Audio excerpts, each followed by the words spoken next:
जय हरी. एकादश स्कंध भाग 84. आज आपण 5व्या अध्यायाचा अभ्यास करणार आहोत. या अध्यायात नाथांनी याज्ञिकांच्या कर्मठपणाचा, भोगीपणाचा आणि अहमपणाचा सविस्तर समाचार घेतलेला आहे. त्यांच्या मते हे लोक भक्तच समजावे. वेदोक्तच कर्म करून कर्मठपणाच्या धोक्यातून निष्ठायला भगवंताच्या भक्तीसारखा दुसरा मार्ग नाही असं नाथ महाराज बजावतात. पण भक्ती म्हणजे भगवंताच्या नामाचं अखंड अनुसंधान. 4 युगांचं उपासना प्रकार नाथां सांगताना नामाने होणारी उपासना किती सुलभ, सहज आणि उपाधिरहित आहे याचं वर्णन करताना नाथांची स्फूर्ती दुथडी भरून वाहते. नाम घेणं म्हणजे भगवंताच्या अस्तित्वाची जाणीव ठेवणं होय. नाम घेता घेता हृदयभुवनामध्ये भगवंताचं अस्तित्व प्रगट झालं म्हणजे माणसाच्या हातून कर्म तर यथास्थित घडतंच, पण त्याबरोबर कर्तेपणाचा अभिमान न बाधल्यानं वासना क्षीण होत जाते आणि समाधान वाढत जातं. समाधान वाढत जाणं म्हणजे एक मुक्तीचा अनुभव येणं होय. भारतीय तत्त्वज्ञानामध्ये सामान्यतः प्रत्यक्ष, अनुमान आणि शब्द अशी 3 ज्ञानांची साधनं सांगितलेली आहेत. दृश्य जगाचं ज्ञान करून घेण्यासाठी प्रत्यक्ष आणि अनुमान अत्यंत उपयोगी पडतात, हे स्वाभाविक आहे.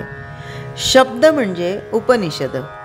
भगवंताचा अनुभव अदृश्याचा अनुभव असल्यानं प्रत्यक्ष आणि अनुमान इथे लटकी पडतात. तिथे स्वानुभवी पुरुषांच्या शब्दांनाच शरण जावं लागतं. या अध्यायाच्या प्रारंभीच्या सद्गुरु नमनामध्ये नाथांनी आपला आत्मानुभव वर्णन केला आहे. प्रत्यक्ष आणि अनुमान यामध्ये ज्ञाता ज्ञेयाहून निराळा राहून ज्ञेयाबद्दल ज्ञान मिळवतो, परंतु आत्मानुभवामध्ये ज्ञाता मी ज्ञानाशी म्हणजे आत्मस्वरूपाशी तादात्म्य पावतो आणि स्वतः ते रूप बनून ज्ञान मिळवतो. स्वरूपाशी तादात्म्य पाहून विशेषतः प्रेमानं तद्रूप होऊन ज्ञान प्राप्त करून घेण्याच्या अनुभवाला नाथांनी अभेद भक्ती असं नाव दिलं आहे. संतांपाशी अभेद भक्तीची युक्ती असल्यानं काहीही करून त्यांना शरण जावं आणि त्यांच्याकडून स्वतःला विसरण्याची विद्या शिकून घ्यावी असं नाथ महाराज आम्हा साधकांना सांगतात. सद्गुरूंची अभेद भक्ती याला सुरुवात करताना नाथ महाराज म्हणतात, ओंकार स्वरूप श्री सद्गुरूंना माझा नमस्कार असो. सद्गुरू मोठा उदार आहे असं ते म्हणतात, ते खरं नाही. आता बघा, हे ऐकताना आपल्या मनाला कुठेतरी वाटेल, अरे हे असं कसं चाललं, हे तर काहीतरी वेगळंच आपण ऐकतोय. पण पुढे पुढे बघा काय वाटतं त्याच्यामध्ये ते. आता सद्गुरू मोठा उदार आहे असं म्हणतात, ते खरं नाही. कारण तो कृपणच आहे. आपल्या घरी मागण्यास आलेल्याला दुजेपणानं तो दाराशी येऊ देत नाही. बरं, मागणाऱ्याची आणि त्याची सहज भेट झाली तर मागणाऱ्याला तो गिळायला धावतो आणि त्याला पाहिल्याबरोबर जीवासगट आत्मसात करतो. जे जे कोणी सद्गुरूपाशी मागायला येतात त्यांना बांधून ऐक्य रूपात तो ठेवून देतो. शेवटी त्यांची सोडवणूक करायला स्वप्नात देखील दुसऱ्याची भेट होत नाही. ज्याला सद्गुरूची अणुमात्र प्राप्ती होते तो आपल्या संसार संपत्तीला हमखास सर्वस्वी नागवतो. ठगाचा विडा खाल्ला तर त्यांना आपलाच घात होतो. तसं सद्गुरू प्रसन्न झाला की दुसऱ्याचा जीवच नाहीसा करतो. जे जे त्याच्यापाशी मागायला गेलं ते सर्वस्वी नागवलं असंच होऊन जातं. इतकंच नाही तर शेवटी त्यांना संपूर्ण नागवं उघडं केल्यानं ते त्रैलोक्यात निर्लज्जपणे वावरू लागले. सद्गुरूची ही तऱ्हा असल्यानं उदारपणाची कीर्ती त्याला कशी लाभणार. पण तोही एक चमत्कारच आहे. पूर्वी उदार म्हणून जे प्रसिद्ध झाले त्यांना सद्गुरूंना प्रथम आपल्यासारखं केलं आणि नंतर मोठ्या दातेपणानं आपलं सर्वस्व त्यांना दान दिलं. आता बघा, हे ऐकताना आपल्या मनामध्ये येतं की काय सद्गुरू असं कसं करतात की आपल्याकडे मागणाऱ्याला गिळायला धावतो म्हणजे, आणि एखाद्याला पाहिल्याबरोबर जीवासगट आत्मसात करतो. अहो बघा ना, म्हणजे त्या व्यक्तीचा देहभाव हा हिरावून घेतात आणि आत्मस्वरूप त्यांना प्राप्त करून देतात. आणि मग जेव्हा आत्मस्वरूप प्राप्त होतं तेव्हा परत काही कुणाच्या प्राप्तीची इच्छा राहते का? नाही. मग काहीच करायची इच्छा नाही राहत. आणि म्हणून सद्गुरू हे भेटल्यानंतर संपूर्ण नागवं आणि उघडं केल्यानं म्हणजे काय, तर जो अभिमान अहंकार हे काही राहिलंच नाही ना. मग वस्त्र भारीचे आहेत का वस्त्र नाही आहेत देहावर, याचा काहीच फरक पडत नाही. कारण हा देहच मुळी माझा नाही आहे, पंचमहाभूतांचा आहे. मी याचा द्रष्टा आहे, साक्षी आहे. म्हणजे माझं नाही, त्याच्याबद्दल लाजही नाही आणि त्याच्याबद्दल आसक्तीही नाही. ही या जीवाची गत होऊन जाते. आणि मग अशा तऱ्हेने काय होतं की तो जीव त्रैलोक्यात निर्लज्जपणे वावरू लागेल. मग अर्थातच त्याला काहीच कोणत्या गोष्टीचं घेणं देणं राहणार नाही. कपडे आहेत काय आणि कपडे नाहीत काय, कारण वस्त्र हे सुद्धा एक अभिमानाचं प्रतीक आहे. मग जो खऱ्या अर्थाने गुरूंचा झालेला आहे त्याला जीवदशा ही संपलीच आहे त्याची. मग जीवदशा संपल्यामुळे देहभाव संपल्यामुळे म्हणजे काय, देहभाव हरपला तुझं पाहता विठ्ठला. देहभावच संपला. मग या देहावर काही आहे का नाही का, कोणत्या रंगाचं आहे का नाहीच आहे, कोणत्याच गोष्टीचा विचार त्या जीवाला राहत नाही. आणि म्हणून सद्गुरूची ही तऱ्हा असल्यानं उदारपणाची कीर्ती त्याला कशी लाभणार.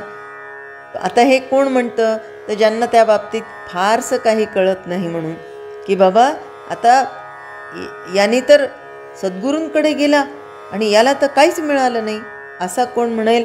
जो अज्ञानी आहे तो. पण सद्गुरू आपल्या षडगुण ऐश्वर्य वैभवासगट स्वतःला दान देऊन टाकतो आणि एकदा ते दिल्यावर कल्पांतीही परत घेत नाही. आता स्वतःलाच दान दिलेलं असल्यानं तो दासांच्या अधीन होतो आणि मग सर्वस्वी त्यांच्या छंदाप्रमाणे नाचतो. बळीनं सर्वस्व दान दिलं खरं, पण शेवटी सद्गुरू त्याच्याच अधीन झाला आणि अद्याप त्याच्या दारावर राखण करतो. आता आम्ही कृष्णम वंदे जगद्गुरुम म्हणतो ना, एका व्यक्तीचा नाही तर कृष्णम वंदे जगद्गुरुम. आजही त्याच्या दाराची राखण करतोय. धर्मराजानं त्याला अग्रपूजेचा मान दिला, पण अखेर तो धर्माचीच सेवा करू लागला. स्वतःकडे काही घेतलं का कृष्णम वंदेनी? नाही. त्याच्यासाठी स्वतः अनेक संकट सोसली. इतकंच नव्हे तर त्याच्या घरची उष्टी देखील काढली. अंबरीश त्याचा आवडता भक्त, त्याचे गर्भवास त्याने सोसले. गवळ्यांनी लहानपणी संगोपन केलं म्हणून शेवटी त्या गवळ्यांचं त्यानं रक्षण केलं. अर्थातच याचा जर सारांश काढायचा झाला तर आपल्या भक्तांना स्वस्वरूप देण्याचं औदार्य कृपाळू सद्गुरूंपाशीच आहे. हे सामर्थ्य इतर कोणापाशीही नाही. असा अत्यंत उदार श्री सद्गुरू राजापासून रंकापर्यंत सगळ्यांना समभावानं सारखा असतो. अशा सद्गुरूच्या प्राप्तीसाठी योगी सदा गिरीकंदरात जाऊन बसतात. कुणी भोगाविषयी उदासीन होतात, कुणी सर्वस्वाचा त्याग करतात, कुणी दाही दिशा हिंडतात, तर कुणी त्याच्यासाठी वेडे होतात. त्यांना स्वप्नातसुद्धा क्षणभर देखील त्याचं दर्शन होत नाही. परंतु अशा सर्वांना त्याची प्राप्ती होण्यास अतिसुलभ मार्ग हाच आहे. मोठ्या प्रेमानं जर ते संतचरणी रंगून गेले तर त्यांना सद्गुरूची प्राप्ती सहज होईल. संतचरणी जो प्रेमानं लीन होतो त्याला सहज आत्मप्राप्ती होते. याचं कारण असं की सगळ्या ठिकाणी व्यापलेला परमात्मा संतांच्या रूपानं साकार होऊन अवतरलेला असतो. संतांचं रूप म्हणजेच श्रीहरीचंच रूप होय. म्हणून संतांची कृपा संपादन करण्यासाठी त्यांची प्रार्थना मनापासून करावी. संतांना भगवंताच्या ज्ञानाचं फार वेड असतं. हे लक्षात घेऊन या ग्रंथाच्या निमित्तानं नाथ महाराज म्हणतात, मी सहजच त्यांची चरणसेवा करीन. त्यांची कृपा हेच माझ्या डोळ्याचं अंजन आहे. त्यांच्या चरणकृपेचा उदय होताच श्री जनार्दन प्रगट होतो. श्री जनार्दनाच्या सेवेला गुरुपणाचं आडनाव देऊन मोठ्या जीवभावानं आणि स्वतःच्या स्वभावाप्रमाणे मी भक्तीला प्रवृत्त झालो आहे. भज्य, भजक आणि भजन एकाच अनुभवाची ही 3 अंग, एकाच अवस्थेच्या या 3 भावना आहेत. सर्वानुभूती भगवंताला पाहून मी जनार्दनाची भक्ती करतो. शुद्ध अभेद भक्ती ती हीच होय.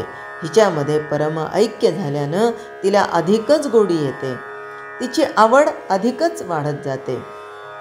भक्तांच्या प्रेमासाठी देव आपलं सर्वस्व खर्च करतो.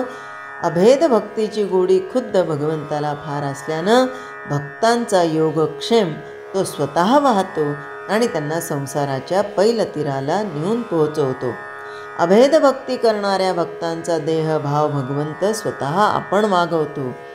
अभक्तांचा देह देखील भगवंतच वागवतो हे खरं, परंतु भक्तांना देह अहंता नसल्यानं भगवंताला तो वागवावा लागतो. तर अभक्तांना पूर्ण देह अहंता असल्यानं तो त्यांच्या बंधनाला प्रबळ कारण बनतो. अर्थात जो अगदी अभिमान रहित असतो तोच खरा भक्त होय. देहाभिमानी माणसाला भक्तपणा कधीच साधणार नाही. स्वतः भगवंत आपल्या भक्तांचं सहज रक्षण करतो. म्हणून भक्ताच्या केसालाही धक्का लागत नाही. तो निर्भय होऊन आनंदानं निजसुख भोगून संसार तरून जातो.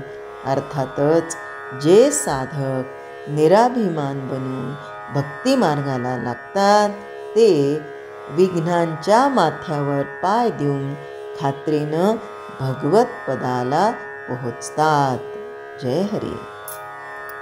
स्तोत्र मंत्र संपूर्ण भगवद्गीता, एकनाथी भागवत, भजन, भक्तिगीत, डोहाळे, पाळणे, उखाणे व महिलांसाठी खास किचन टिप्स हे सर्व पाहण्यासाठी माझ्या यूट्यूब चॅनलला एकदा नक्की सबस्क्राईब करा आणि हो, लाईक व शेअर करायला विसरू नका.